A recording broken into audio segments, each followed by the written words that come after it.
मित्रांनो, सर्वात महत्त्वाची आणि सर्वात मोठी बातमी समोर येते। उद्धव ठाकरेंची महाराष्ट्रात पुन्हा सगळीकडे प्रचंड अशी लाट। उद्धव ठाकरे स्वबळावरती महाराष्ट्राचं मुख्यमंत्रीपद पटकावणार। कालच्या राहुल नार्वेकर यांच्या निकालानंतर महाराष्ट्रात फक्त आणि फक्त ठाकरे ठाकरे आणि ठाकरेच। मित्रांनो, नेमका काय सांगतोय अंतर्गत सर्वे आणि राजकीय जाणकार।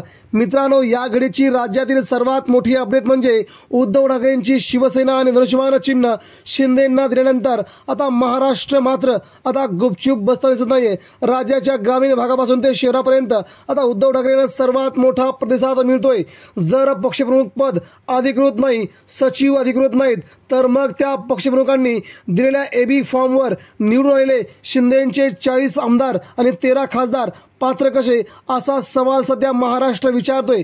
त्यामुळे सध्या नार्वेकर आणि भारतीय जनता पार्टी मुख्यमंत्री एकनाथ शिंदेंच्या विरोधात महाराष्ट्रामध्ये प्रचंड संताप आहे। शिवसेना ठाकरेंचीच आहे, आम्ही नाही तर पाकिस्तानला देखील माहीत आहे। त्यामुळे सध्या महाराष्ट्रामध्ये उद्धव ठाकरेंना येणाऱ्या निवडणुकीमध्ये संपूर्ण महाराष्ट्राने जात धर्म कोणत्याही प्रकारचा पक्ष सगळं विसरून सध्या ठाकरेंच्या पाठीशी उभं राहायचंय, असा एकच ठराव सध्या महाराष्ट्रातील जनता करत आहे। मित्रांनो, याबद्दल आपल्याला काय वाटतं? उद्धव ठाकरे शिंदेंना फडणवीसांना पराभूत करून महाराष्ट्र पुन्हा एकदा काबीज करतील का? नक्की